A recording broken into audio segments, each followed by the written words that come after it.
el reto es muy grande porque, digamos, solamente el catalogar los libros ya genera, digamos, costos.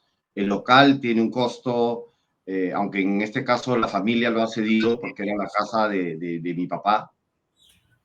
Pero igual tienes muchos gastos fijos como agua, luz, etcétera. Entonces, eh, era lo que mencionaba hace un momento, de que uno hace las cosas con el corazón, con la idea de, el centro fue creado con la idea de mantener viva la imagen de mi papá y sus teorías, ¿no? Sobre heterogeneidad, etcétera, pero nadie pensó en el tema financiero. Entonces, en el tiempo, nosotros hemos ido haciendo diversas actividades que nos permiten actualmente solventar los costos, ¿no? Somos una asociación civil sin fines de lucro y que es autogestionaria, ¿no? Nosotros no recibimos en general donaciones ni de, no hemos recibido no, de entidades privadas ni de entidades estatales, ¿no? Entonces ese es un reto permanente. Por supuesto. De hecho, hay muchos objetivos, muchos retos que quizás el Centro de Estudios Literarios Antonio Conejo Polar, y bueno, voy a simplificar a partir de ahora, voy a decirle CELAP, porque me estoy trabando, así que voy a llamarlo CELAP, y queda. Bueno, el CELAP tiene muchos retos y desafíos que a día de hoy quizás todavía se están trabajando, y ya conversaremos sobre ello más adelante. Sin embargo, me estoy deteniendo ahora mismo en los inicios, ¿no? En cómo son los objetivos, cuáles son los retos que afrontan en un inicio. Y dentro de ello, también hablar, claro, obviamente, de aquellas cosas que nos comentan y que nos parecen que llaman la atención, ¿no? Por ejemplo, he visto una entrevista en donde he leído una entrevista hace poco en donde se nos comenta, ¿no? Que en la colección Manuel Vaquerizo Baldeón existen alrededor de 5.000 archivos periodísticos y 8.000 sin clasificar. Esto data de 2019, ojo. Ya a esas alturas, 2024, no sé, me gustaría saber cómo está avanzando esta colección, ¿no? Porque veo que existe una gran cantidad de archivos fotográficos en el CELAC, de archivos periodísticos, y quisiera saber, ¿no? Más o menos cómo es que se va desempeñando esta función, ¿no? Esta función de preservación en el CELAC. Mira, te comento, en el caso de la colección del profesor Manuel Vaquerizo, que fue donada básicamente por la familia a la biblioteca, son alrededor de 5.500 libros, y la parte de recortes periodísticos son más de 10.000, ¿no? Y que ya están ingresados. Deben faltar algunos, no más de 1.000 más o menos para ingresar, pero el profesor Vaquerizo, la verdad que los tenía en un orden espectacular, eh, todo en folders, guardados ya sea por temas, en algunos casos literatura peruana por autor, ¿no? Un trabajo meticuloso que hacía el profesor Vaquerizo para guardar cada uno de los recortes, ¿no? Entonces, eh, esos son recortes de periódico prácticamente desde los años 50 hasta el año 2005, más o menos, ¿no? Y como te digo, tenemos ya catalogados e ingresados en el sistema más o menos 10.000. El único a veces inconveniente es que han sido recortados. Entonces, no necesariamente aparece la fuente. Por supuesto. De hecho, esto también es otra pregunta, ¿no? Como lo es la gestión bibliotecaria, en este caso, me imagino que es muy diferente trabajar con lo que son archivos periodísticos, de lo que es trabajar con libros y trabajar con también, creo que también trabajan con microfilm, ¿no? Entonces, de ahí nace la interrogante que tiene que ver con la preservación, ¿no? cómo es el mantenimiento de estos documentos en el CELAC, ¿no? Cómo se preserva un texto que quizás ya tiene muchos años y debe renovarse, u otros aspectos que quizás se contemplan, ¿no? Al momento del mantenimiento. Sí, nosotros, a ver, nosotros normalmente, en el caso de recortes periodísticos, son ingresados, como te comentaba, en el sistema y codificados básicamente por la colección y un número consecutivo, ¿no? Y eso existe prácticamente en las 8 colecciones que tenemos, que tienen recortes cada uno, cada profesor tenía sus recortes periodísticos. Entonces, digamos, eso básicamente se preserva igual en folders, ¿no? Simplemente se le ha puesto un número correlativo para poder hallarlos a la hora que un estudiante, un investigador que va a la biblioteca lo va a buscar. Y en el caso de mantenimiento, es básicamente el orden de mantener los libros en orden y hay una persona que nos apoya en la limpieza de la biblioteca y que, bueno, va rotando, demora, ¿no? Porque son casi 30.000 volúmenes que tenemos en ese momento, pero va limpiando uno por uno y va detectando básicamente si el libro tiene polillas o no tiene polillas. Entonces, eh, por lo menos nosotros lo hemos podido hacer así, ¿no? Probablemente haya a veces, bueno, se hacen fumigaciones también, pero básicamente es la limpieza del libro, mover los libros para evitar justamente que la polilla ingrese al libro, porque una vez que ingresa tú no lo ves, tú te vas a dar cuenta el día que saques el libro y de repente por dentro eh, existe la mitad del libro, ¿no? Porque la otra mitad ya se la comió la polilla, ¿no? Que eso es lo que nos ha sucedido cuando hemos traído las colecciones, ¿no? A veces hemos traído colecciones y tú ibas a catalogar un libro y a la hora que abrías, el libro estaba totalmente ya deteriorado, no servía. Gonzalo, una pregunta y algo curioso. Con todas la cantidad de colecciones que existen en el CELAP, ¿se ubican en el mismo local, de verdad? ¿O tienen quizás almacenes en otras sedes y de ahí los traen? No. En este momento está todo en el CELAP. Tenemos todo en el CELAP. Las 8 colecciones que tenemos están en el CELAP, como te comento, y más bien, sí, vamos a comenzar a tener problemas de espacio. Vamos a comenzar a tener un problema de espacio. Entonces, y hay una riqueza bibliográfica justamente porque los que han donado, los profesores que nos han donado sus bibliotecas han tenido diversas especialidades, ¿no? Entonces, por ejemplo, mi papá trabajaba con crítica literaria, mi tío Jorge con el tema de costumbrismo, el caso de Carlos Germán Belli, poesía, en el caso de Manuel Vaquerizo, las literaturas regionales, Paco Carrillo, el tema de literatura de conquista. Entonces, entre todas estas bibliotecas han ido armando un excelente corpus, ¿no? Y como menciono, hay libros que los tenemos en la biblioteca y que no están, no los puedes encontrar ni siquiera en la Biblioteca Nacional, ¿no?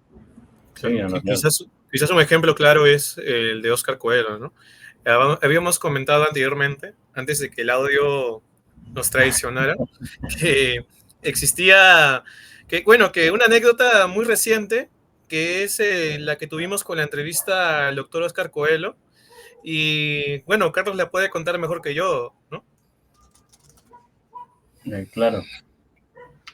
Estaba buscando los 2 libros de poesía del profesor Coelho. Bueno, solo me aparecían en el CELAP. Sí, me acerqué, los vi, no los pude encontrar en la Biblioteca Nacional, así como otros títulos que he podido buscar en internet y que la BNP no los tiene, y sí los tiene en CELAP. Por eso me alegro mucho en realidad de la cercanía que tengo con el CELAP. El profesor Coelho nos comentó, ¿no? Que fue una donación suya, bueno, bueno, fue más que nada un regalo, una donación, porque fue en vida. Y eso de alguna manera refuerza esto, ¿no? De que recuerdo que también hace poco el profesor Carlos García Bedoya nos comentaba que a Antonio Cornejo Polar le llegaban libros siempre, o sea, siempre había alguien que le regalaba un libro porque querían saber la opinión de Antonio Cornejo Polar y querían saber como una retroalimentación de Antonio Cornejo Polar, lo cual explica por qué al inicio tuvo una biblioteca de 5.000 libros, ¿no? Entonces, bueno, eso era algo que queríamos comentar, que era parte de una anécdota, pero que también nos permite entender por qué a día de hoy quizás dentro de lo que cabe en nuestro contexto en el Perú, el Centro de Estudios Literarios Antonio Cornejo Polar es una de las bibliotecas, si no la biblioteca, con mayor información bibliográfica, ¿no? Entonces, de todas maneras, una de las cuestiones que también nos interesa conocer es quizás sobre cuál es sobre la revista, que está bajo el nombre también de la biblioteca, ¿no? Esta revista latinoamericana. ¿Y cómo va de la mano con el CELAP? ¿Es como un independiente o figura dentro de...? A ver, te comento, la revista de crítica literaria latinoamericana la fundó mi papá en el año 1975. Y mi papá fue el director prácticamente hasta su fallecimiento. Y de ahí toma la dirección el profesor Raúl Bueno con el oficio de Dartmouth College. Y más o menos eso fue hasta el número 70, más o menos hasta el número 69 de la revista. Y a partir del número 70, el director es el profesor José Antonio Mazzotti de Tufts University, y que es, digamos, bueno, es el director y está la revista bajo el auspicio de la universidad. Nosotros somos, digamos, el centro viene a ser los dueños de la revista.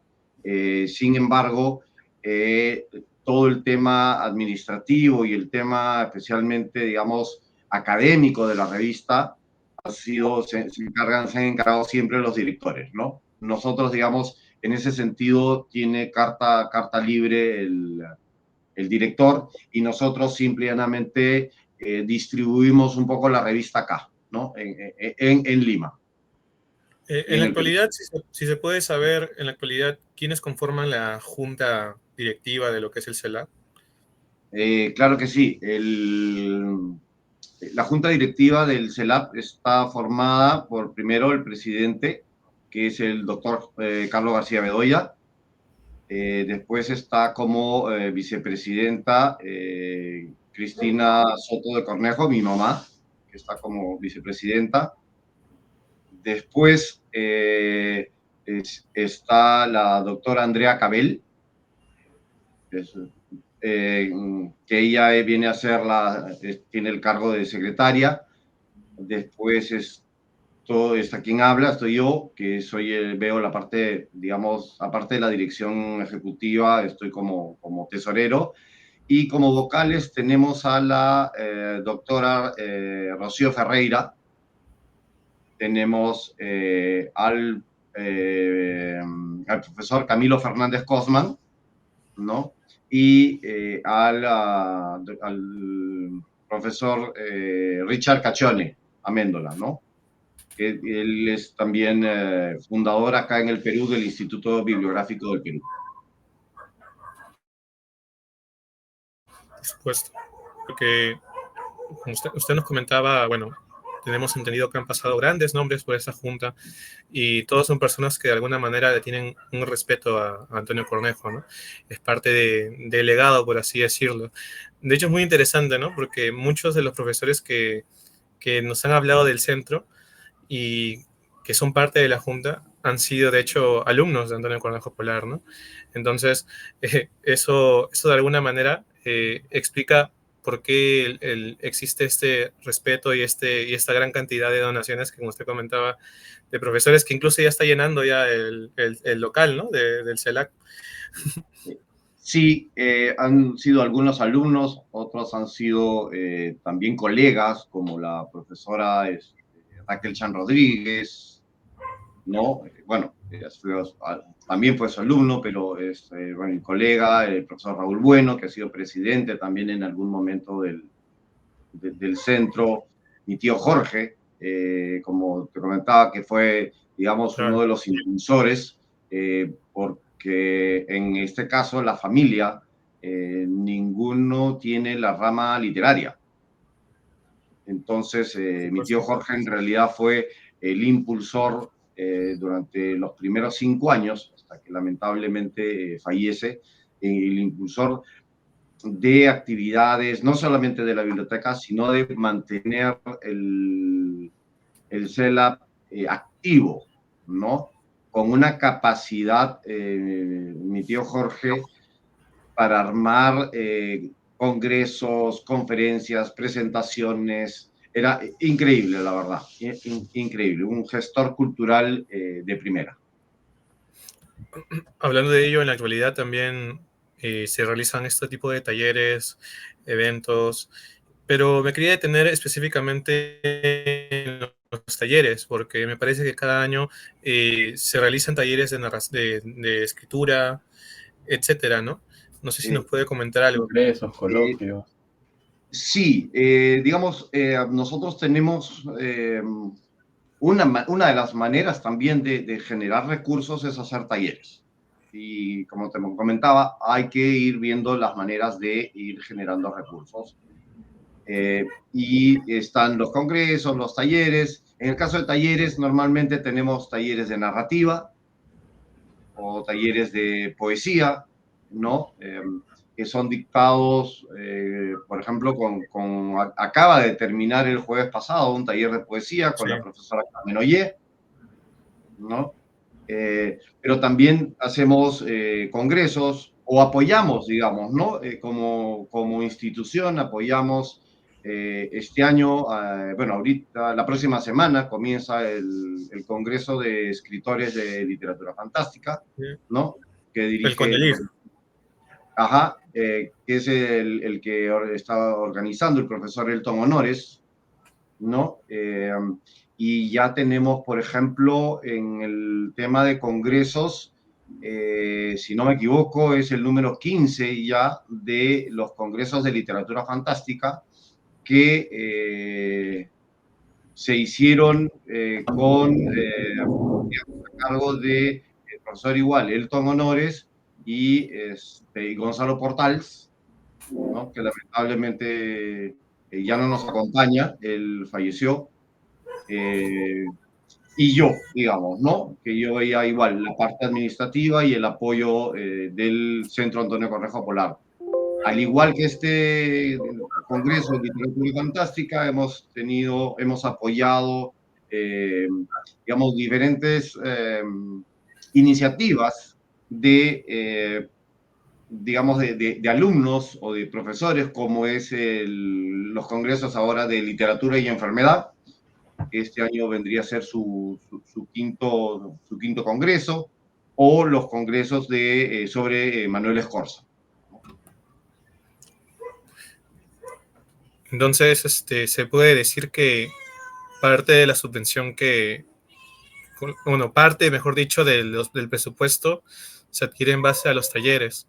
Lo cual, aparte de ello, me gustaría preguntar cómo es que se puede trabajar una entidad bibliotecaria y en base a la realidad en la cual nos encontramos, ¿no? Porque me imagino que deben existir muchas dificultades. ¿Cuáles habrían sido para usted en cuanto a materia de quizás económica, los problemas más grandes que habría afrontado el CELAC, Claro, ¿no? A lo fue largo el del momento tiempo. más crítico del centro. Claro. En algún momento quizás se habrá pensado en en cerrar o Eh, siempre existió no, la... sí se pensó en cerrar. Te estoy hablando del año 2005. Normalmente hasta el año 2005, la familia fue la que soportó el CELAP la parte económica del CELAP, casi en un 80%. Y para enero del 2004, conversando ahí con la familia y con mi tío Jorge, dijimos, bueno, esto no está funcionando, no puede ir de esta manera. Pero ese año, San Marcos, bajo la dirección en este caso del profesor Carlos García Bedoya, había organizado JAYA, las Jornadas Andinas de Literatura Latinoamericana, en San Marcos. Y ya nosotros nos habíamos comprometido, entonces dijimos, bueno, qué mejor que decir en JAYA, decir, bueno, señores, lamentablemente vamos a cerrar. Y en ese momento, yo no sé, bueno, fueron esas cosas que la vida te va dando y que de repente comenzaron, me acuerdo que el profesor, que ustedes deben conocerlo, Moisés Sánchez Franco, no sé si ustedes lo llegaron a conocer, junto con Miguel Ángel Sanz, nos indican que querían dictar unos talleres aquí en el centro. Y le dijimos, bueno, sí, no hay ningún inconveniente. Y comenzamos a dictar talleres. Y paulatinamente, a partir más o menos de que dijimos que iba a cerrar, comenzamos a tener más actividades, mayores, un poco más de ingresos. Y de esa manera, parece que el susto de cerrar hizo trabajar más de repente, ¿no? Y ser más creativo. Y bueno, mira, te estoy hablando del 2005, el 2004, perdón, y ya estamos en el 2024 y seguimos trabajando, ¿no? Pero, como te digo, con gestión de recursos propios. Nos gustaría, por ejemplo, en muchos casos tener una mayor cantidad de recursos que nos permita mantener un poquito más actualizada la biblioteca. Pero ¿Cuáles son? es complicado por el mismo costo del libro,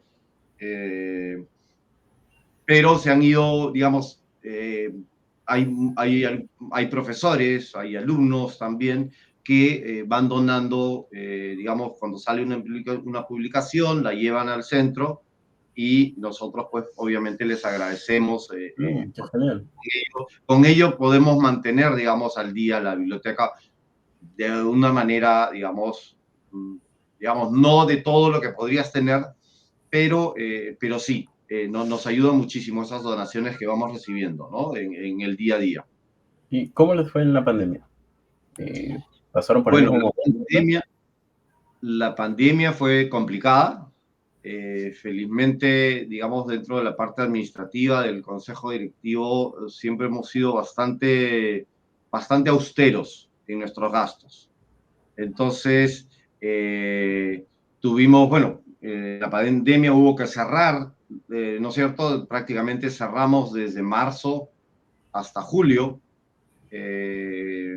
y comenzamos a trabajar un poco más el tema de digitalización.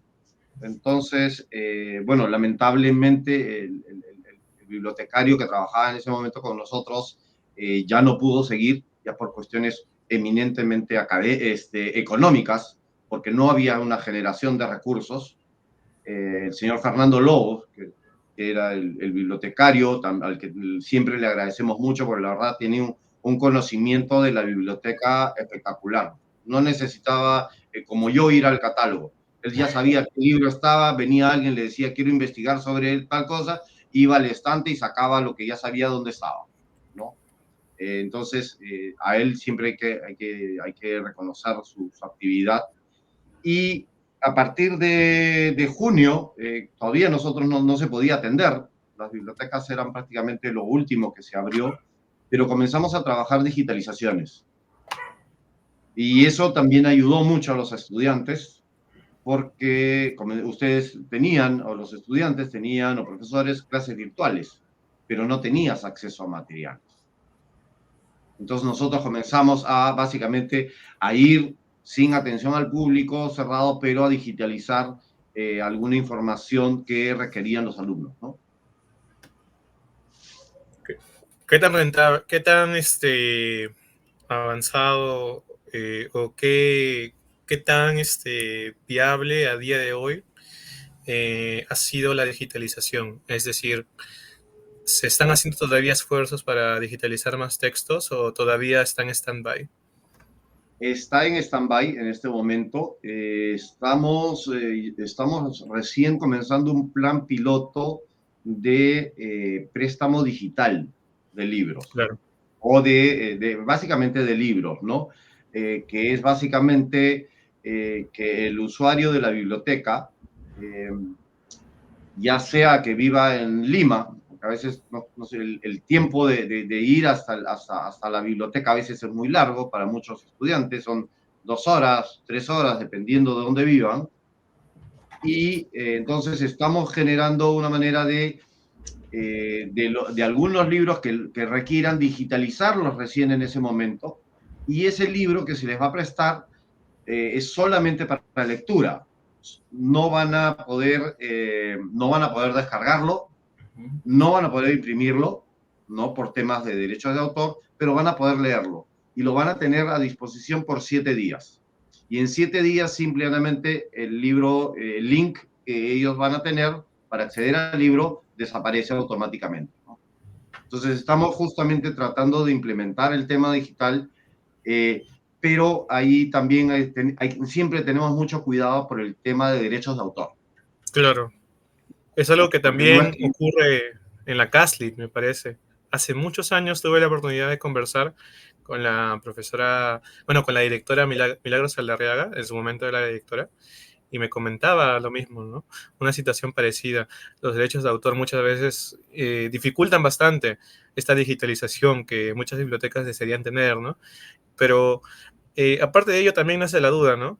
Eh, ¿qué ocurre también con los archivos periodísticos, ¿no? ¿También existe esta iniciativa en cuanto a la digitalización de los mismos o quizás sea un proceso más complicado? Nosotros hemos digitalizado solamente cuando hay alguien que ha pedido del extranjero, por ejemplo, o algún estudiante también peruano que no puede llegar a la biblioteca y se ha digitalizado, digamos, el artículo que requiere, ¿no? Ujú. No es que no hemos digitalizado todos, lo estamos todavía analizando, también por un tema de espacio. En este Por supuesto. momento debemos tener solamente, digamos, debemos tener alrededor de 20.000 recortes de periódico entre todas las colecciones, ¿no? Y como te mencionaba, bueno, 10.000 que son, un poco más de 10.000 que son del profesor Vaquerizo. Por supuesto. Entonces, y se siguen ingresando día a día que van llegando, ¿no? Claro. Es muy buena iniciativa la de querer recrear, podríamos decir, una página o un link donde se pueda prestar estos libros. Recuerdo esa página de internet que se llama Archive, no sé si la habrá podido Sí, ver. Claro, es sí, más o menos ajá, esa idea, ¿no? Solo acceder para la lectura, no poder descargarlo ni nada. Y tiene sí, una duración limitada. así es. Estamos probando un software en este momento y donde, como te digo, ¿no? Es tratar finalmente de la biblioteca es tratar de ayudar de alguna manera a los estudiantes, a los investigadores, ¿no? Y a veces, pues, hay gente que está en Arequipa, que está en Puno, que está en Loreto o en Huancayo y no tienen el acceso a la bibliografía. Entonces, ahí hay que tratar de apoyarlos y ya con el tema justamente que me mencionaba, bueno, la pandemia ha hecho que muchas cosas se digitalicen, que muchas revistas ahora las encuentras en línea y ya no necesariamente pues están en formato papel únicamente como era antes, ¿no? Entonces, sí, la idea es justamente potenciar este tema de préstamo digital para facilitar y ayudar a la gente que no tiene acceso, digamos, tan fácil a la biblioteca.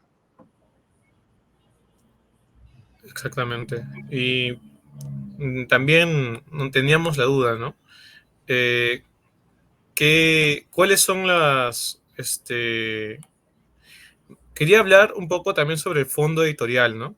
Tienen un sello llamado Latinoamericana Editores, que publica básicamente ensayos, libros de estudios literarios, entre otras propuestas, ¿no? Entonces, eh, ¿cómo es que se ha ido trabajando también esta editorial a lo largo de los años? Actualmente está en funcionamiento, está en stand-by también quizás.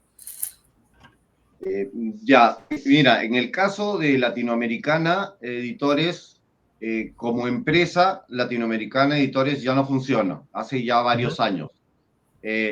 Pero se ha mantenido el logo de Latinoamericana Editores, el sello como sello de editorial de Latinoamericana Editores. Latinoamericana Editores nace igual que la revista el año 1975. Y Latinoamericana Editores pues es un sello en el ámbito académico muy prestigioso.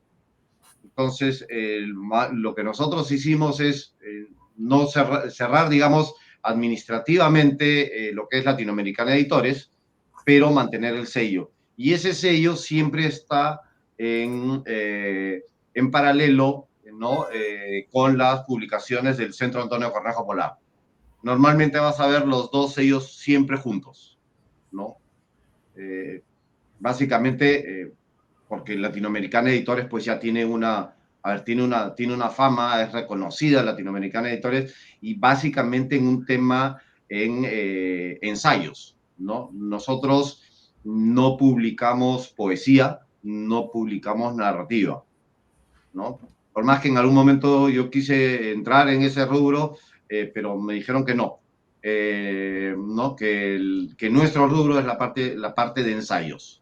Y ahí seguimos, ¿no? Y siempre muy rigurosos, ¿no? Con revisión de pares ciegos, para que digamos, la publicación sea aprobada, ¿no? Entonces, digamos, somos bastante rigurosos para poder publicar, y bueno, a veces por eso mismo, digamos, nos demoramos mucho si tú ves las publicaciones que tenemos, son publicaciones, no son como otras editoriales, que también son exhaustivas en su, digamos, en su trabajo, digamos, de selecciones de qué publican, pero nosotros nos demoramos un poquito más, la verdad. Entonces nosotros podemos publicar 1 o 2 libros al año, o a veces ha habido el año pasado que no llegamos a publicar ningún libro todavía, ¿no? Por supuesto. Sobre eso también, ¿no? Preguntar si quizás existe algún criterio. Creo que se ha retirado. Sí, sí, creo que se fue Gonzalo. Uy, ¿y ahora? Espera, le voy a preguntar si ha pasado algo. Habló del sello editorial y lo censuraron. Bueno, por mientras, hablemos de lo otro. Sí, de hecho, a las personas que tengan. nos están viendo, si tienen alguna consulta que realizar al señor Gonzalo o sobre el CELAB en general, pueden realizarla en la caja de comentarios. La vamos a hacer llegar, sí o sí. Y hay que esperar, ¿no? Porque me parece que su conectividad está fallando. No le están llegando los mensajes, así que me parece que ha tenido un problema con su internet, ¿no? En todo caso, vamos a esperar y simplemente, si alguna duda que tengan, háganla llegar, por favor. Estamos acá para Una responder anécdota todas que las dudas. pudiera CELAC. Claro, a lo mejor él tiene alguna anécdota con el CELAP, ¿no? Y podemos hacerla llegar también. ¿Por qué no? ¿Qué tan lejos te queda el CELAP a ti, Carlos? Me quedan 10 minutos en micro. Y pucha, Pues a mí la verdad me haría minutos. mucha falta la digitalización. porque yo vivo Sí, a 2 horas ¿verdad? del CELAC, Sí, sí, sí, la dos verdad a que tres sí, horas. ¿ah? Sí, demasiado lejos. Incluso tiene mejores títulos que la BNP. La BNP, todas las veces que he Picante, ¿eh? ido. Sí, sí, yo creo que regrese Gonzalo y le digo. Todas las veces que he ido a la BNP, o no encuentran el ¿Mm? libro o no lo tienen, la verdad. Y pues, La o BNP sea, tiene una incluso buena libros como. biblioteca. O sea, Eso tiene, sí, la biblioteca es realmente contemplativa, ¿no? Bueno, deben de tenerlo, pues la Biblioteca Nacional del Perú, pues no está, ¿no? Igual que su fondo antiguo. claro, Pero luego libros, eh, por supuesto. De incluso no hecho, solo literatura, sino historia. de hecho yo diría que en cuanto a biblioteca también hay buenas opciones digitalizadas, etcétera, en otras fuentes, ¿no? Creo que también el Pedro Zulen tiene una buena biblioteca, ¿No? eh, de la mano del CEDOC, ¿no? Uy, ¿cómo está? Hola, Gonzalo. ¿Qué tal? Se me fue el internet, disculpen. Sí, no se No, preocupe, a nosotros también nos pasa a veces. Sí, pero justo estábamos conversando, ¿no? Sobre las dificultades que a veces tenemos para acudir a las bibliotecas en general. Yo, por ejemplo, vivo en Ancón y para ir al CELAC o ir a la biblioteca se me hace complicado, ¿no? Y por eso también, tanto como lector como alguien interesado, le preguntaba sobre la digitalización, ¿no? De hecho, Carlos me comentaba que el CELAP quizás tiene ventajas sobre otras bibliotecas incluso, ¿no? Que uno quisiera tener también a la mano, pero por la lejanía no puede a veces. claro. Es algo que te digo, Gonzalo, en realidad, y que felicito al CELAC. Es que, al menos para mí, los libros que suelo leer, investigar, ya sea por la carrera o por motivos personales, el CELAC tiene mayor calidad de libros que incluso la BNP. Que hay varios títulos que he querido revisar en la BNP y no están. Y si bien aparecen en su catálogo, no los encuentran. En cuanto a hemeroteca y fondo antiguo, eso sí, no hay que discutir que la BNP tiene un muy buen catálogo, ¿no? Pero luego libros en particular no suelo encontrarlos en la BNP y el CELAP sí los tiene. Pues, Sí, eso es gracias, como te comentaba hace un momento, a las donaciones digamos, que ha recibido en la biblioteca y a las colecciones que hemos recibido, ¿no? Que la verdad que son muy, muy, muy completas y que han permitido armar un corpus interesante. claro.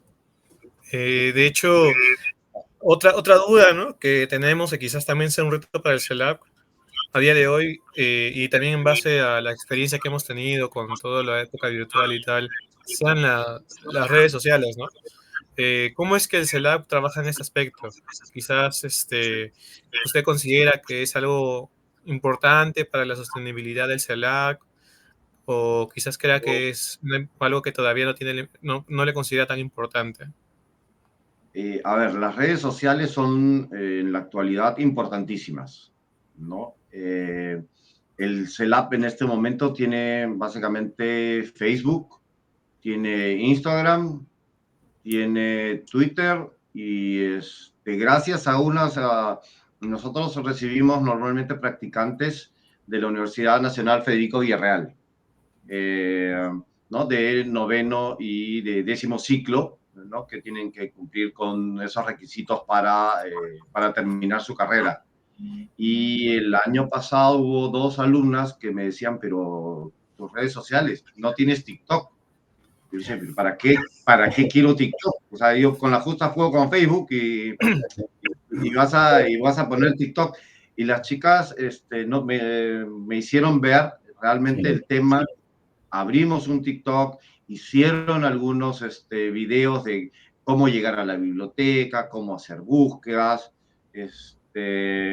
Entonces, sí, me he tenido, digamos, que actualizar un poco. Nos falta todavía un tema digamos, de potenciar las redes sociales, que es básicamente a ver, también por tiempo para nosotros, ¿no? Porque en la biblioteca en este momento solamente trabajamos 2 personas. trabaja ahorita una asistente de biblioteca, la señorita Antunes, y yo. Entonces, y durante la pandemia solamente trabajaba yo solo hasta entre la pandemia del 2020 hasta mayo del 2023 estuve yo solo en la biblioteca. Entonces, no te da el tiempo, la verdad. Y entonces, y claro, hay que, y las redes sociales son bonitas, pero tienes que dedicarle muchísimo tiempo para que realmente sean efectivas, ¿no? Entonces, estamos en eso, estamos comenzando a ponerle un poquito más de punche, pero siempre con las limitaciones a veces que podemos tener nosotros, ¿no? Quizás una primera fuente de información que hemos tenido para nosotros sobre el CELAP fue la página web, ¿no? Que también considero yo, en lo personal, que sería un reto, ¿no? Para el CELAC, porque hay algunas cuestiones que quizás se pueden actualizar y tal, ¿no? Entonces, no sé usted también si considera que la página web también deba tener esa orientación o todavía. Sí, a ver, justamente estamos nosotros renovando, en este momento se está trabajando en la renovación de la página web, porque hay ciertas cosas que no están bien cuadradas. Por ejemplo, a veces son actividades pasadas las que te aparece primero que la que va a ser mañana, digamos, de la actividad de mañana. Entonces, estamos justamente, yo calculo que en 15 días va a tener más o menos la misma forma, pero va a ser repotenciada la página web con detalles más, digamos, que te salgan, por ejemplo, los congresos, el actual te salga primero, cuáles son las actividades que van a estar activas, las convocatorias, pero siempre dejando como dejando, por ejemplo, en el caso de los congresos de literatura fantástica, que estamos más o menos como en el número 15, dejando el afiche, dejando la convocatoria colgada y también el programa colgado ahí, para que lo pueda alguien ver o lo pueda descargar, ¿no? Porque eso es lo que te va a dar te da una historia. Y el que, por ejemplo, trabaja sobre literatura fantástica, encuentra por ahí a veces, oye, mira, esto estaba trabajando yo, este profesor lo investigó, y entonces comienzan ellos a poder unir redes, contactarse con esos profesores, o nos contactan a nosotros para poder facilitarles el contacto y puedan avanzar en sus investigaciones, como digo. Claro.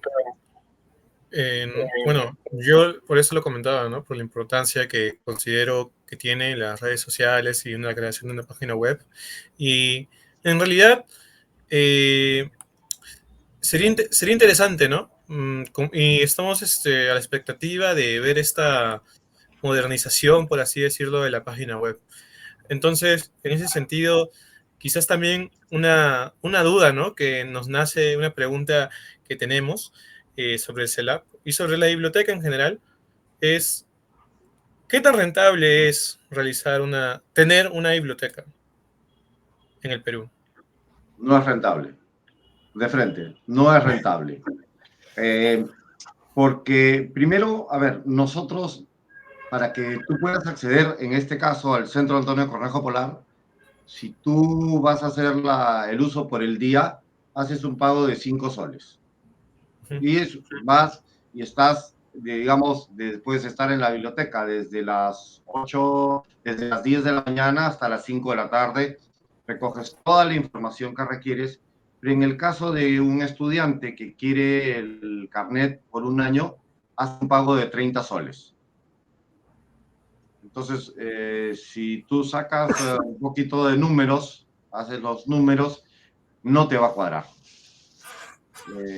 De ninguna manera. Entonces, por eso es que nosotros hacemos diversas actividades, como son venta de publicaciones, bueno, la parte de fotocopias en biblioteca, el acceso a bibliotecas, en este caso también digitalizaciones, que conversábamos, tenemos, en este caso hacemos con la Universidad de Purdue, nos encargamos de la parte logística para sus programas de study abroad.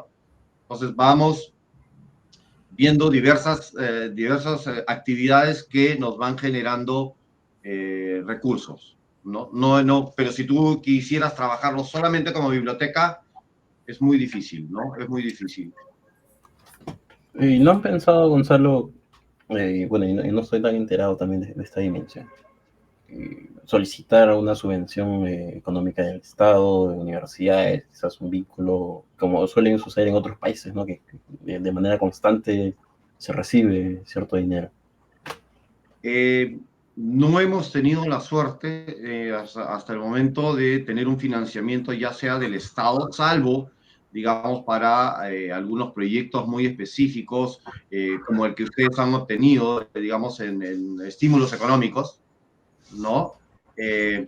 Pero no es que nosotros tengamos una fuente de financiamiento, sí la hemos buscado. Ahora, a ver, tienes la desventaja de que si en algún momento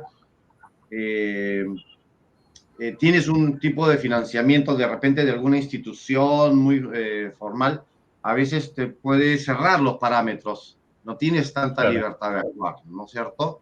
Y eso es de alguna manera una ventaja que tenemos nosotros. Nosotros trabajamos libremente y digamos, finalmente el mayor problema, como que me preguntabas en antes de biblioteca, es que nosotros no tenemos préstamo a domicilio de los estudiantes, ¿no? Básicamente porque no son todos libros de nosotros, todavía en algunos les pertenecen a las familias de los profesores que nos han donado y no nos podemos dar el lujo de perder esos libros y en muchos de estos casos están autografiados. Entonces, es mucho más difícil, digamos, para nosotros prestar libros. Claro, por supuesto. ¿Cómo se trabaja? Gonzalo, ¿verdad? ¿Cómo es que se gestan estas donaciones? ¿Cuáles son las maneras o las vías por las cuales una entidad o una persona puede acercarse a donar libros? Mira, en el caso de las colecciones, básicamente han sido, digamos, contactos, ya sea porque eran amigos de mi papá, en algunos casos, en otros casos porque la familia, en el caso, por ejemplo, de la biblioteca de Carlos Araníbar, nos buscó su hija, que se iba a mudar y que no sabían qué hacer con la biblioteca. Nosotros recibimos.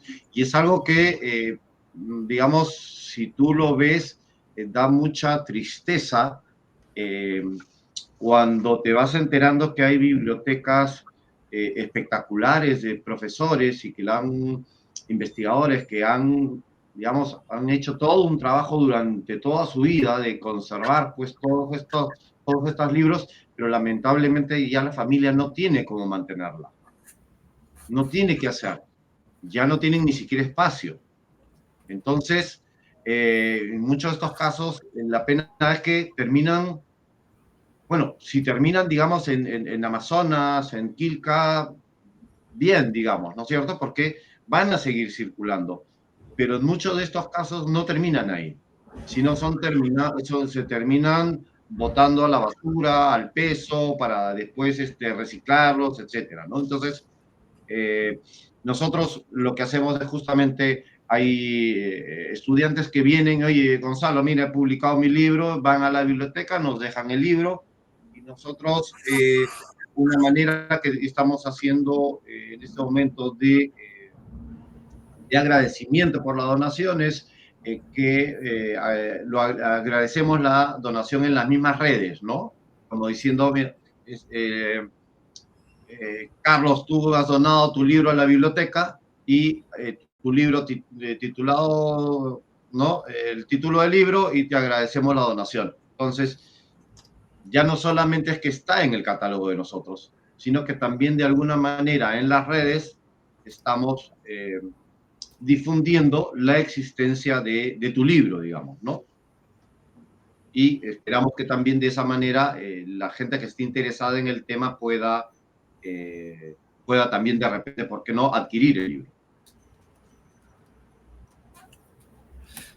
Por supuesto.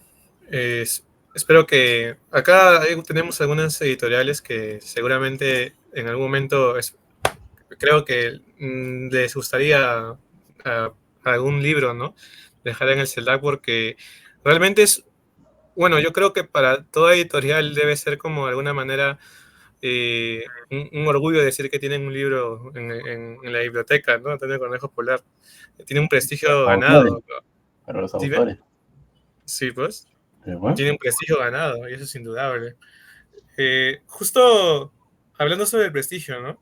Eh, ¿desde qué año, Gonzalo, trabajas en el CELAC, pero desde dentro? Es decir, por ejemplo, Carlos o yo entramos y te vemos ahí en el CELAC haciendo las labores. desde la Eh, puerta. sí, nosotros entramos y lo primero que vemos es usted. Limpiar, Entonces, la puerta. sí, sí. Entonces, me imagino que deben haber muchas experiencias, muchas cosas que quizás se le han quedado con el paso del tiempo. No sé si nos pueda contar alguna anécdota que recuerde en el CELAC, ¿no? Bueno, en el CELAP, como te comentaba hace un momento, solamente en este momento son 2 personas las que trabajamos y una persona que va de vez en cuando a hacer la limpieza. Entonces, si quieres, hay que ser, como dicen, todólogo, ¿no? O sea, tienes que hacer todo lo que tengas que hacer.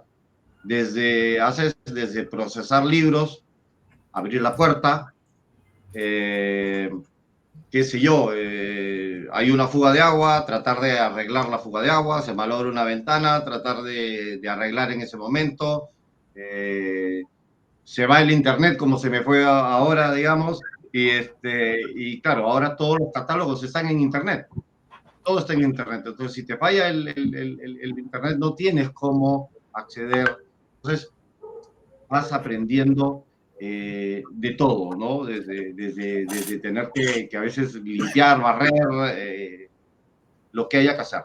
Entonces, por eso es que, como dices, ¿no? A veces, ¿quién te abrió la puerta? Bueno, yo pues porque no había otra persona. Entonces, eh, pero es parte de esto y que son bonitas experiencias porque si bien recuerdas, Carlos, normalmente nosotros lo que hacemos es digamos, una atención personalizada, ¿no?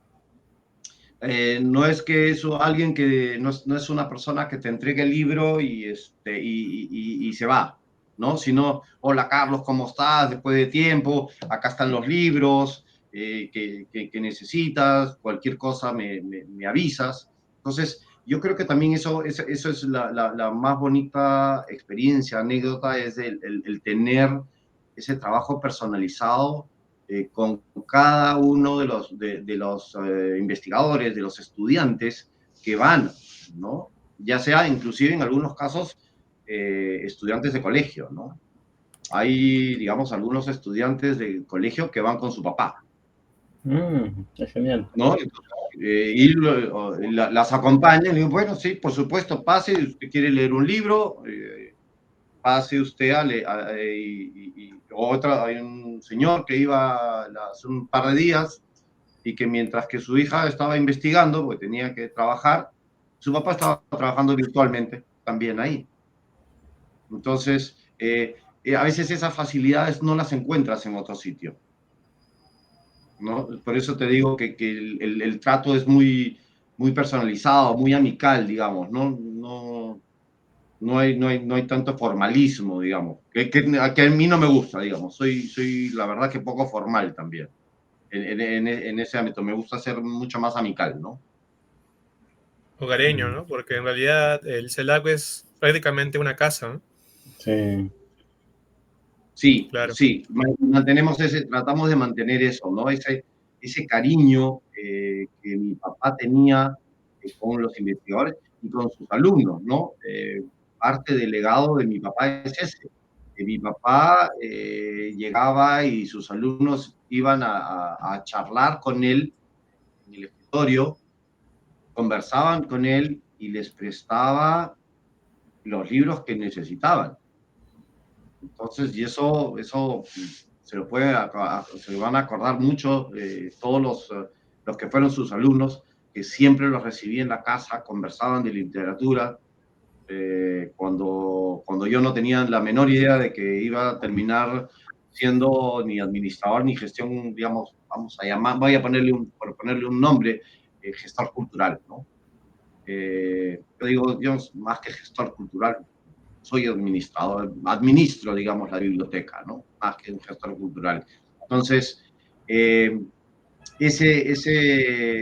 vamos, eso que nos enseñó mi papá, que lo vimos siempre, que lo hacía con todo cariño, es básicamente lo que tratamos de trasladarlo ahora por medio del centro de la biblioteca, ¿no? Y del centro.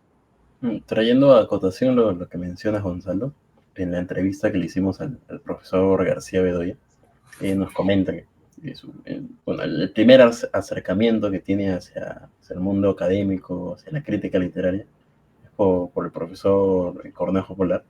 Nos contó la anécdota de que siempre, como mencionaste, Cornejo Polar invitaba a sus alumnos a su casa. Los llevaba y les decía, bueno, tú vas a leerte este libro, por si quieres hacer una crítica, ¿no? Una reseña, perdón. Y bueno, y te publicamos en la revista de crítica literaria latinoamericana. Nos comentó que muy joven se esta siente. relación, ¿no? Entre estudiante y profesor que ojalá, no sé, nos gustaría que en algún momento también sea biblioteca alumno, ¿no? Estudiante de universitario. Aunque yo creo que sí. Yo creo que sí existe, no sé, Carlos, tú, pero yo veo demasiados compañeros míos que nos cuentan anécdotas de que llegaron al CELAC y los recibió usted, les abrió la puerta, al propio Carlos, ¿no? Que le ha abierto la puerta a él, me imagino más de una vez. Y realmente yo creo que esta relación existe, ¿no? Quizás en algún momento se pueda desarrollar más. Sí, sí, sí, bueno, justamente esperamos eso, irlo poco a poco, ir creciendo cada vez más, poniendo, como ustedes me decían, nuevos retos, nuevas cosas para acceder, para que los investigadores puedan acceder, ¿no? Y de lo que conversábamos hace un momento, una de las anécdotas, pero ya de joven, digamos, mucho más joven, y que algunos estudiantes me dicen que no me creen, me dicen, y no puedo creer que tú hayas estado de repente al costado del profesor Nelson Osorio o otros profesores muy renombrados, pero que para mí en esa época, pues yo no, para mí era un amigo de mi papá, al que, hola, ¿cómo estás? Saludaba, y yo me daba, pero me dice, pero ¿cómo no has hablado con él? ¿Cómo no has podido compartir? Bueno, le digo, yo no, digamos, no es mi, no era mi campo, no era mi campo de estudio, no es mi campo de estudio la literatura, ¿no? Pero digamos, puedo decir que hay mucha gente que a veces me dice, ¿cómo has desperdiciado, no? Porque yo, estando como estudiante de literatura, el que vaya a mi casa, Nelson Osorio y otros profesores, pues, digamos, yo los tuteo, ¿no? Porque a mí me han conocido pues prácticamente desde muy chico. Entonces, todo el mundo les dice profesor y yo le digo tío. Debe ser la envidia de muchos, ¿no? Sí, yo creo que sí. Sí, sí. Bueno, nos queda espacio también para algunas preguntas, pero no sin antes también, bueno, quería pasar a unas preguntas que nos han enviado de Instagram, que son algunas muy interesantes, pero antes de eso también me han llegado algunas de WhatsApp, ¿no? De algunos amigos que están viendo la transmisión y tal. Por ejemplo, me preguntan, ¿no? Si es que puede aceptar voluntarios de San Marcos también. Sí, a ver, lo que pasa es que, digamos, lo que nosotros tenemos con la Villarreal es un tema de prácticas que está organizada por la misma universidad. Yo Claro. no estoy seguro si en San Marcos ahora ya les han puesto prácticas preprofesionales. Pero Sí sí, tenemos. Ahora sí sí, estamos viendo la años. posibilidad dentro de... Perdón, Carlos.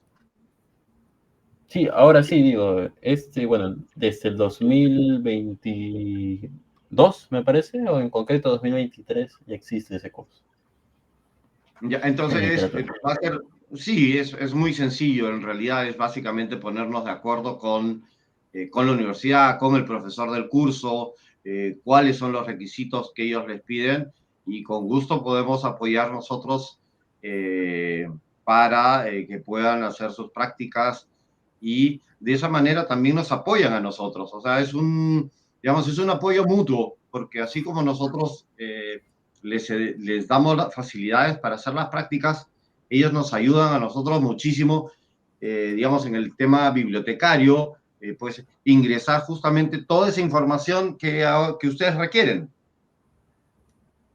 Por supuesto. Nosotros, tú conoces bien que, digamos, cuando tú ingresas, por ejemplo, un libro al sistema, tú puedes ingresar autor, título, y bueno, el bibliotecario le pone dos términos que pueden ser muy generales, pero que en realidad no te dicen nada cuando tú estás haciendo una búsqueda. Entonces nosotros ingresamos el índice del libro, de muchos de los libros, ingresamos el índice en el catálogo. Entonces cuando tú buscas en el catálogo, te va a salir, te va a salir muchas referencias. Sí, sí es cierto que tienes que darte el trabajo de revisarlas, pero con un montón de información que si no, no hubieras llegado a ese libro al haber ingresado el índice. Entonces, eso también es importante. Entonces, esto que habla este alumno sanmarquino de voluntarios, etcétera, sí, lo podemos ir trabajando para un apoyo mutuo, digamos, ¿no? Porque siempre es importante. Siempre hay trabajo por hacer en la biblioteca. Nunca te vas a quedar diciendo, no, ¿y qué hago? ¿Y qué hago? No. Siempre hay algo que hacer. Trabajo de hormiga, ¿no? Así Trabajo de es, hormiga.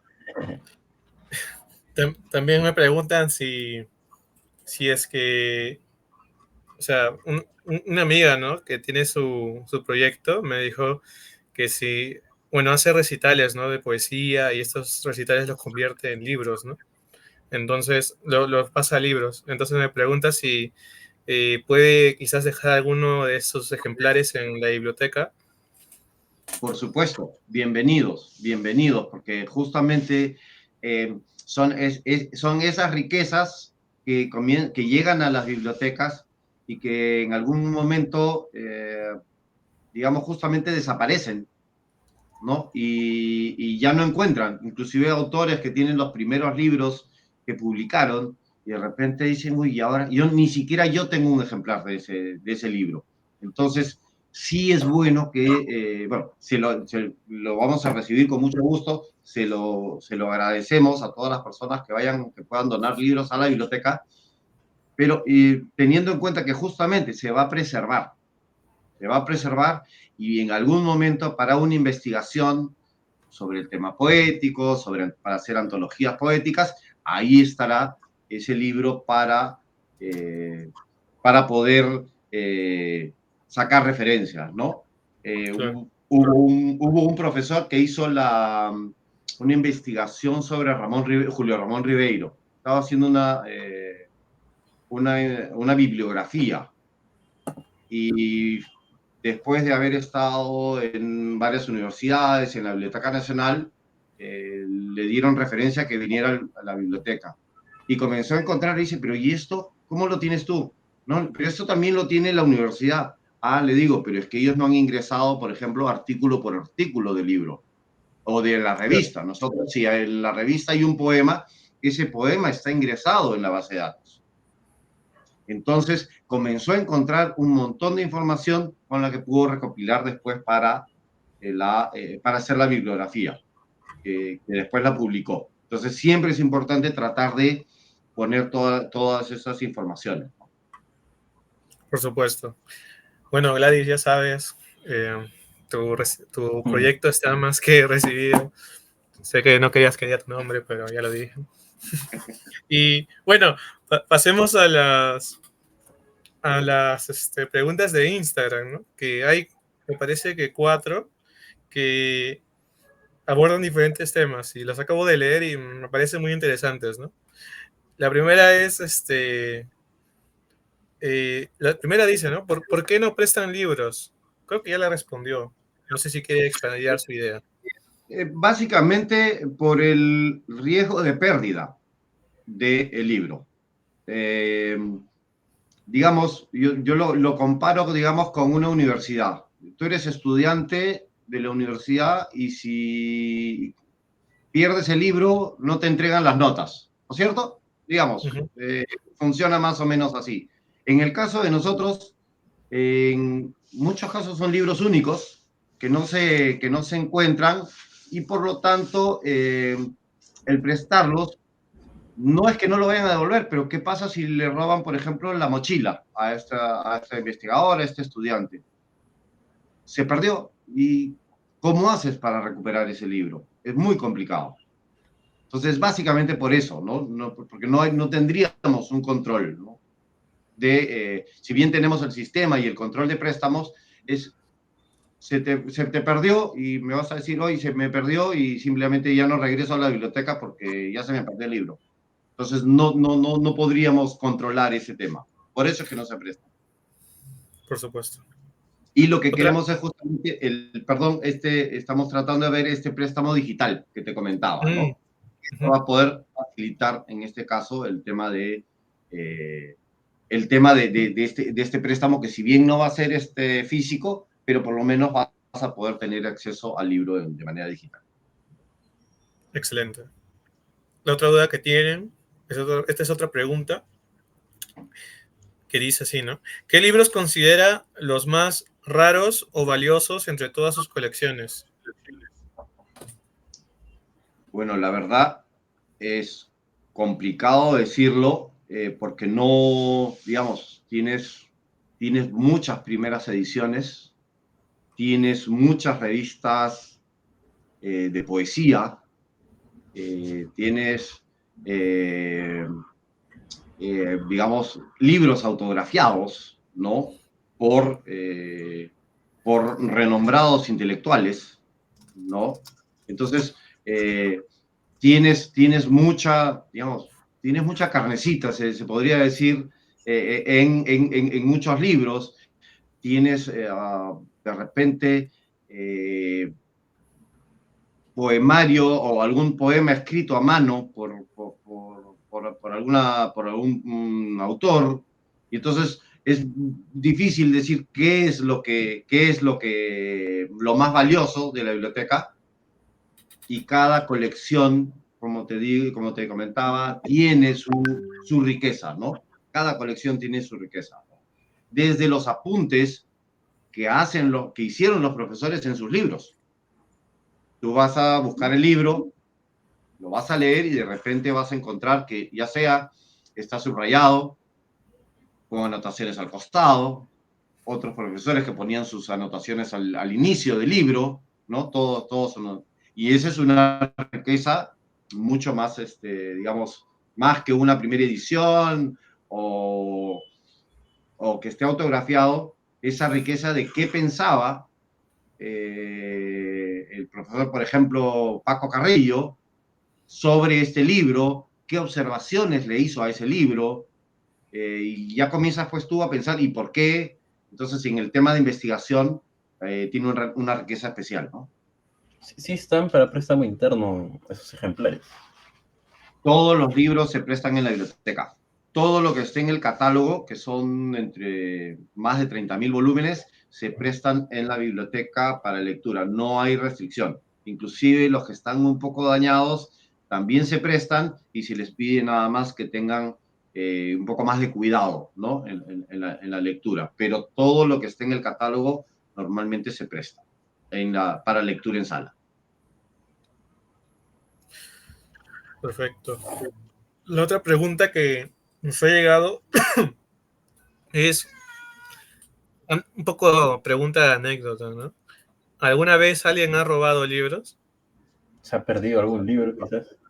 Eh, Yo creo que se ha perdido por ahí un par de libros, pero es difícil porque A ver, a veces tú, si te equivocaste teniendo 30.000 libros, si tú no pusiste el libro en el sitio indicado, ya no lo vas a encontrar en un buen tiempo, ¿no? Hasta que no termines de hacer tu inventario, digamos, a fin de año.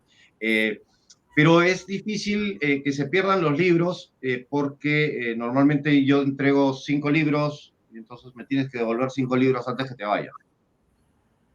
Entonces es muy difícil que se pierda un libro. En lo que alguien me preguntó alguna vez, sí, el libro no se ha perdido, pero de repente le falta una página. Que esa es otra cosa, ¿no? Pero felizmente no, felizmente a ver, los investigadores, los estudiantes que van son muy responsables, ¿no? Y para eso mismo se les da pues las facilidades de que puedan sacar copia o ahora digitalizar, digamos, ¿no? Porque normalmente eso va a ocurrir cuando tú no permites que saquen una copia o un par de hojas del libro. Entonces, y bueno, digamos, tú, Carlos, tú conoces la biblioteca bastante y es un sitio, digamos, donde todo se ve, ¿no es cierto? No hay un sitio donde te puedas esconder ni esto, ¿no? Entonces simplemente es un sitio abierto para que, básicamente, para también el lector tenga comodidad, ¿no? Pueden leer sentados en la sala de lectura, otros les gusta irse al sofá y leer en el sofá. Alguna vez alguien se iba al jardín y había una banca en el jardín y yo quiero leer en el jardín, anda, lee en el jardín. La idea es que tú estés cómodo, trabajando, investigando. Para el verano. Para verano. Me faltaría poner en todo caso una sombrilla, porque el calor que hace. Sí, me imagino que en la cochera patio el sol debe caer muy abrumador. Acá hay otra pregunta que nos ha llegado, que dice así, ¿no? Un saludo al señor Gonzalo. Quería preguntar, la biblioteca cuenta con un gran prestigio y eso se agradece. Sin embargo, quería saber si se han hecho esfuerzos para impulsar lo que es la inclusión de lenguas originarias y estudios literarios que abarquen ello en el CELAP. Bueno, a ver, es un tema, como te mencionaba hace un momento en la conversación, para nosotros sería importantísimo tener estudios sobre lenguas originarias, libros en lenguas originarias, pero regresamos al tema presupuestal, ¿no? Para poder nosotros a veces tener libros en lenguas originarias o estudios, pues hay que tener un presupuesto para compras. Y eso es la parte más complicada. Ahora, en este caso, nosotros tenemos, no todo es en lenguas originarias lo que publica, pero un aliado estratégico de nosotros, por ejemplo, es Pacarina, ¿no? Pacarina Ediciones, que tuvieron ustedes un programa hace unas semanas con ellos, siempre nos hace llegar sus publicaciones. Toda publicación de Pacarina está con nosotros en la biblioteca, entonces le agradecemos mucho a Pacarina, a Dante, ¿no? Porque justamente están interesados en que sus libros estén en la biblioteca. Un saludo adelante también, de mi parte. Bueno, estas eran las preguntas de parte de los usuarios de Instagram que nos ven y les saludan también a usted. Me imagino que también son asiduos visitantes del CELAC. Y una última cuestión, ¿no? Bueno, un par de cuestiones. Solemos hacer estas preguntas siempre a todos nuestros invitados. No es ninguna trivia ni nada, no tiene nada que ver con preguntas de cultura, tal, porque yo tampoco sabría contestarlas, pero tienen que ver con proyectos. ¿Cuáles son los proyectos que se vienen para el CELAC este año? Bueno, nosotros tenemos un proyecto que está dirigido por el profesor Marcel Velázquez y el profesor Raúl Herrera, ¿no? Quienes están trabajando una publicación sobre una biografía de Ramón Castilla, ¿no? Que es justamente lo que estamos trabajando ahorita para Estímulos 2023, ¿no? Y la idea es retomar, aparte de fortalecer el tema de la biblioteca, es retomar los congresos de historias y crítica literaria latinoamericana, ¿no? Antonio Cornejo, que lleva el nombre de Antonio Cornejo, ¿no? Para potenciar el tema de crítica literaria con estos congresos, ¿no? Entonces, básicamente estamos en este momento por ahí, implementar nuevos talleres, ¿no? Normalmente hacemos poesía, narrativa, en algún momento hicimos talleres también de redacción. La idea es también de repente en algún momento comenzar con talleres de crítica literaria, ¿no? Entonces, va por ahí, va por ahí. Son cuestiones, cosas todavía bastante pequeñas, pero hay que ir paso a paso, poco a poco, ¿no? Quizás Algo un ciclo de conferencias, así como hizo la BNP durante la pandemia, ¿no? Que invitaba a un especialista de determinado tema y hablaba. Entonces así en el CELAP, presencial o virtual, no sé, podría darse. Sí, y yo en ese sentido, Carlos, yo veo que es más fácil y para muchos la virtualidad, ¿no? Porque a veces como decía Víctor, y a mí para que Víctor pueda llegar a la biblioteca para una conferencia tendría que salir a las 4 de la tarde, ¿no es cierto? Y después para regresar, si esto termina a las 9, va a regresar a medianoche a su casa. Entonces yo creo que la virtualidad ha llegado para quedarse, y en todo caso hacer una modalidad híbrida, ¿no? Claro, Porque es importante no solamente digamos, este contacto virtual que tenemos ahora, pero para el tema de congresos, de talleres, de investigadores, a veces la virtualidad es muy fría, ¿no? Y es diferente cuando tú, digamos, en un congreso, estás en el congreso y quieres hablar con alguno de los ponentes y te vas a tomar un café con el profesor. Y entonces es un intercambio mucho más fluido, hay un compartir de conocimientos mucho más amplio, ¿no? Porque estamos conectados, pero a ver, a veces, no sé si te ha pasado, te dicen, termina el taller o alguien te dice alguna consulta y nadie quiere consultar, ¿no? claro, Nadie quiere hacer preguntas, pero si estuvieran de repente, si fuera presencial en ese momento, de repente tú abordas al investigador, ¿no es cierto? Y puedes conversar y de ahí te puedes ir a tomar un café. Entonces, la virtualidad, si bien ayuda, te quita un poquito este tema de el compartir de los investigadores, ¿no? Por eso creo que mantenemos un poco justamente el método híbrido. quizás también un taller de gestión bibliotecaria, que es algo que también siempre preguntan entre los estudiantes de literatura, de bibliotecología, etcétera, ¿no? No sé, lo dejo ahí. Bueno, eso habría que hacerlo y buscar, como dicen, al especialista. No, yo, digamos, puedo facilitar, digamos, de repente, pero que lo haga un especialista. Yo lo que he aprendido digamos, de bibliotecología, digamos, lo poquito que yo sé, es básicamente por los bibliotecarios que han trabajado con nosotros durante tantos años, ¿no? Pero no es que yo sea un especialista. Entonces, habría que de repente buscar un especialista en gestión y, ¿por qué no?, hacer un taller de gestión bibliotecaria. Tomo nota de la sugerencia. Lo comento porque varias personas a raíz de esta entrevista me han sugerido eso. Entonces, simplemente era una sugerencia. Y bueno, en fin, ojalá se realice, no lo sé, en algún año. Pero Voy a analizarlo y por qué no te agradezco, les agradezco a los oyentes la sugerencia y vamos a trabajarlo a ver cómo se puede hacer un tema de un taller de gestión bibliotecaria, ¿no? Bueno, para finalizar y agradeciendo nuevamente esta oportunidad, queríamos preguntar también la clásica pregunta que siempre hacemos. ¿A quién le gustaría que sea nuestro siguiente invitado?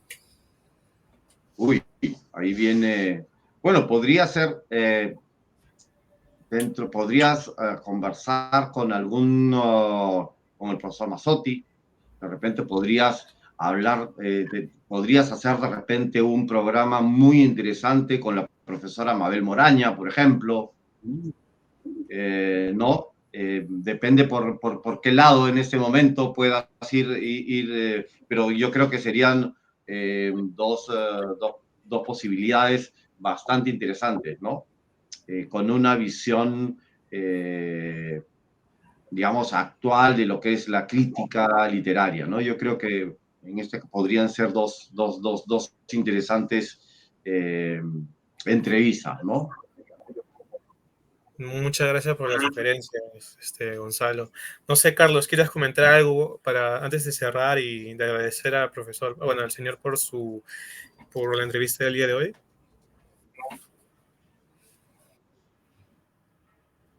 Creo que Le tocó los problemas de señal. ahorita me toca a mí también, creo que es como... Sí, creo que está mal la señal. Bueno, de mi parte agradecerle y realmente... Yo estoy con problemas de señal. ¿Ya volviste? ¿Ya volviste? ¿Sigues? Es con un delay tremendo. Bueno, mientras Carlos arregla sus problemas de internet, quería agradecerle, señor Gonzalo, por la oportunidad del día de hoy. La biblioteca es un centro que todos utilizamos como estudiantes de San Marcos alguna vez en nuestras vidas. Tenemos también en la biblioteca Pedro Zullen, sin embargo, ya sea porque no encontramos el texto o tal, tenemos que ir sí o sí al CELAP. Así que yo creo que eso habla muy bien de su biblioteca y espero que continúen con esos progresos que usted nos comentaba. Y a la vez también agradecerle porque esta es nuestra 10ª entrevista. El número 10 siempre es especial y qué mejor que sea con un integrante del CELAC, ¿no? Muchas gracias. Recalco nuestros agradecimientos y espero que sea hasta la próxima, ¿no? No sé si quiera comentarnos algo antes de despedirse. Sí, básicamente, Víctor, Carlos, agradecerles esta oportunidad de difundir la biblioteca, el Centro Antonio Cornejo Polar, que después que justamente cumplimos este año 25, este es nuestro 25 aniversario, y hay todavía mucha gente que no lo conoce, ¿no? Parece mentira, pero hay mucha gente que no lo conoce, así que agradecerles a ustedes la oportunidad y a los oyentes de escucharnos, de que sepan más del centro y, bueno, los vamos a esperar siempre con las puertas abiertas para, para atenderlos y darles todas las facilidades del caso en sus investigaciones, en sus trabajos, en sus tareas, ¿no? Que es parte de nuestros objetivos, de nuestra misión, ¿no? Es justamente esa. Así que gracias, Víctor, gracias, Carlos. Gracias, Gladys, que está también tras bambalinas. Gracias, Gladys. Quizás algún evento que tengan pensado por el 25º aniversario del CELAP. Estamos trabajando en eso, estamos trabajando probablemente se haga el 18 de mayo, en una noche de poesía, una lectura de poesía, pero todavía no lo tenemos definido, pero sí, queremos hacer el 18 de mayo una actividad híbrida también, porque hay algunas personas que no están en Lima, pero que sí queremos hacer un pequeño evento el 18 de mayo, que justamente es la fecha de fallecimiento de mi papá y que el centro, digamos, se inaugura formalmente, ¿no? Estaré ahí entonces. Bienvenidos todos, la verdad, porque el centro no estaría funcionando si no fuera por ustedes también, ¿no? Todos los lectores, todos los que van y que poco a poco enriquecen y nos hacen ir creciendo. Así que los logros del centro no son solamente de las personas que trabajan en el centro, sino de todos los que de alguna manera en todos estos 25 años han aportado, ya sea como bibliotecarios, como personal de limpieza, como practicantes, como miembros del consejo directivo, como asociados, como estudiantes que van a la biblioteca. Entonces, en realidad, el agradecimiento es a cada una de las personas que han trabajado o han aportado desde cualquier sitio o modo a la biblioteca, ¿no?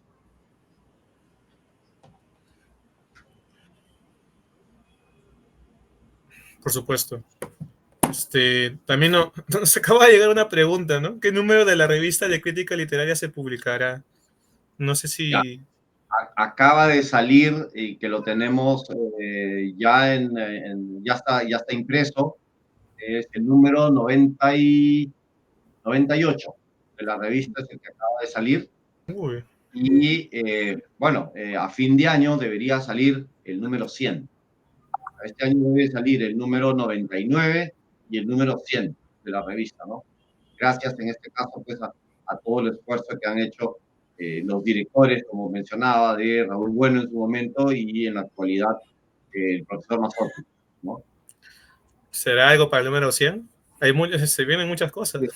Estamos justamente, bueno, el profesor Mazzotti es el que está viendo exactamente qué es lo que se va a hacer con la revista, ¿no? El problema es que no sabemos si la revista va a sale en diciembre o podría a veces se demora un poquito y sale en enero. Entonces, todavía eso no está claro, pero sí, yo me imagino que se va a hacer algo por el número, el emblemático número 100, ¿no? Bueno, Gonzalo, muchas gracias. Los mejores éxitos, buenos vientos para los proyectos que se aproximen, para la revista y para el CELAP, ¿no? Muchas gracias y también a todas las personas que nos han visto el día de hoy. Han habido hasta 12 personas viéndonos simultáneamente. En Twitch es una página que presenta que se gesta y realmente es algo muy positivo que habla muy bien de la recepción. Los felicitan también desde Instagram por esta entrevista del día de hoy y por su gran labor, ¿no? Así que muchas gracias. Nada, muchísimas gracias, Carlos, Víctor, Gladys. Ha sido un gusto y hasta cualquier oportunidad. Igualmente. Igualmente, Gonzalo. Nos vemos. Nos vemos, Buenas cuídense. noches. Gracias. Ya hablaremos. Sí, claro que sí.